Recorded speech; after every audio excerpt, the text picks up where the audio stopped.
Is YouTube banning faceless channels, and how long does it actually take to get monetized? And how do you increase RPM? I'm gonna answer all this and more in this video. So if you want to start a faceless YouTube channel with the help of AI, you're definitely in the right place. Starting with question 1, should beginners focus on shorts or long form?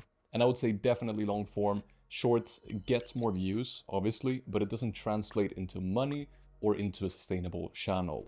So I highly recommend focusing at least most of your effort on long form content.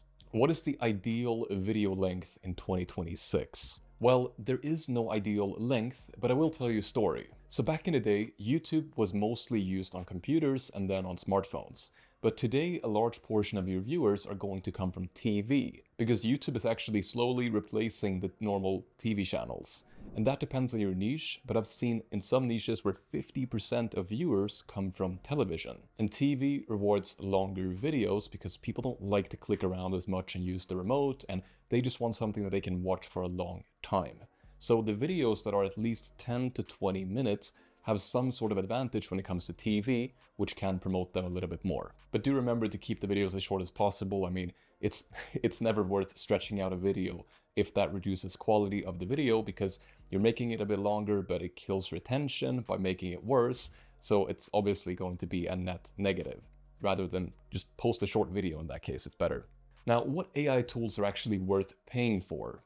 So depending on what you want to do, definitely AI for research, some sort of main LLM like ChatGPT, Claude, or Gemini, which I personally use, which is like your main AI. Personally, I like to just have a subscription of multiple of these so I can test it for you guys, but if you're just getting started, I would recommend Claude as kind of like the main one right now. And then you also need a design tool with some sort of AI features, like for thumbnails, and that's what I'm seeing creators work with right now. So if you just have that, you have a main LLM, you have a thumbnail tool, something like that, you can keep a very, very low budget, and it's usually going to be enough with the free plans when you're getting started, or the low monthly subscriptions. You don't need the very expensive softwares, and you don't need the like $200 a month subscription, so you don't need any of that. What niches are still working the best in 2026? And that's a really good question. There are thousands of niches that work this year as well, and I see new channels blowing up all the time, but most people don't see that because I spend so much time in this space. But from experience, I recommend high RPM niches, because niches with more valuable audiences, basically, that are easier to monetize than other niches, because unless you want to become a famous YouTuber, it's not really about the views or the subs in the first place, but it's about monetization. So if we just make it easier for ourselves by picking a high RPM niche, we don't need to stress about views as much. And different niches have drastically different RPMs and ways to monetize, even with the same number of views. So just make it easy for yourself. How long does it realistically take to get monetized? Well, it totally depends. I've seen creators do it in a week, and in rare cases, others take a bit longer, but I personally wouldn't rely on monetization like AdSense when you get started. There are so many other ways that you can monetize a channel, like affiliates, sponsors, and products, that let you basically monetize on day one. So if you set up a system like that, AdSense is only going to be a bonus to your channel, and you'll have so many more streams of income to your YouTube channel as well. Can channels using AI for content get monetized? So the clear answer is yes. Google and YouTube are heavily invested in AI, and they do support it. And it actually says in the updated guidelines that I've read, and they are literally releasing AI features and ways to use AI in YouTube when creating videos directly in the app itself. But they don't like slop, like low quality AI content, which, I mean, there's other types of low quality content, but most of it, yes, it's made with AI because that's what people use. So unfortunately, some channels have been getting caught in the detection wave. That's completely valid. They got caught unfairly, but most channels are not affected, and YouTube is actively working to improve these systems to catch more real cases and make fewer mistakes. But I would definitely not base my strategy around this. But if you're thinking about using AI in your production process, you don't need to be worried. That is a normal part, and most creators are using it in some way.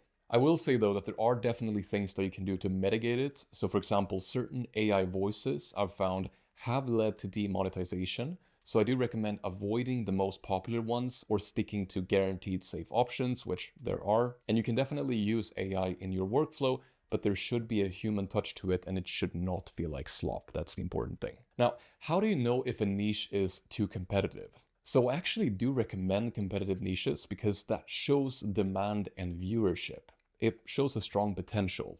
And it's about finding a unique angle within that niche where your channel can both blow up and actually, go viral and start making something. So can AI actually write good YouTube scripts? So the answer is a clear yes. AI can help a lot with the script writing process. I've been writing script for many, many years, and I can tell you that it's a game changer, but only the foundation. And it still takes a bit of human input to make it a good script that's human-like, but it's still like literally 10, 20 times easier than ever before, especially in like entertainment and certain educational channels. So yes, definitely use it. But I do find that some channels rely too much on AI with scripts, and they stop fixing it manually, and they get a bit lazy. And that's why, even if you're thinking, okay, everybody's writing scripts so quickly now, most of them are pretty shit.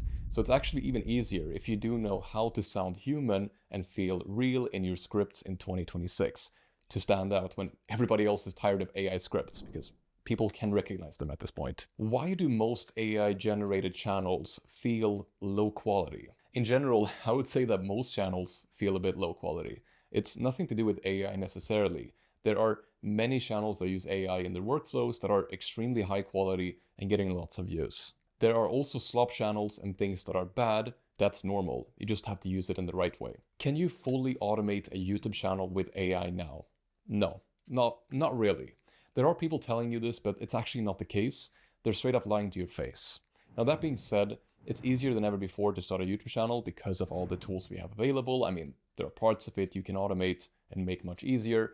We are seeing creators using a lot of new tools when it comes to AI, especially faceless channels, and they are winning, but it still requires human touch in the process, and that will remain. Now, is it already too late to start a faceless YouTube channel in 2026? Absolutely not. We see new channels start and grow every single day. I show a ton of examples in my recent videos and also in my free masterclass, and YouTube changed their algorithm to actually promote smaller channels more. So it's literally like the best time to start. And guys, I'm not just making this stuff up. Like back in the days when I started, your subscriber count meant everything. Today, that is not the case. I mean, we're seeing millions of subs barely getting views, and we're seeing new channels get like millions of views. Because the algorithm is not optimizing for subs anymore, it's optimizing for who makes the best video that can go viral. So if you make an absolute banger as your first video, it could go viral. And we're seeing this every single day. I show so many different faceless examples in my free training, which I'll leave a link to in the description. Now, what is the biggest misconception that people have about faceless YouTube? So I thought about this a while, and I think the biggest misconception is that you need to have an enormous number of views to make it like a business, that you need like millions and millions of views, which is really not the case. I mean, if you're in a high RPM niche, if you know how to monetize properly from different streams, you really don't need as many views as you might think. And that's probably the biggest misconception that people have about YouTube channels in general, that they overestimate how many views they need to get to turn it into a real business. If you were starting from zero with faceless YouTube channels today, what would you do first? So I would say if I was starting from zero today and I wanted to start a faceless YouTube channel, I would start a channel and pick a high RPM niche, spend a ton of time finding that perfect niche because that's literally the entire foundation. I would use AI to my advantage. There are some really efficient tools out there, and I would learn from others. YouTube has been around a while, and people like myself have been going through all the trials and errors for you, so you don't need to do that over years. And if you can save years and just get started immediately by learning from other people, that is exactly what I would do. So what's the hardest part about YouTube that nobody talks about? I think the hardest part is starting, because most people continue to consume content thinking that's productive, but they never actually sign up for anything, they never start something, they never create their channel and start posting something. And you have to start. I mean, your first video is not going to be the best. That's completely fine. A quote I really like is, fail your way to success. Because you will try, you will fail a couple of times, and then eventually get it right. So you'll fail your way up the chain, fail your way to success. And a lot of people just quit too soon. And so that brings me to the next question. What are the biggest reasons that faceless channels fail?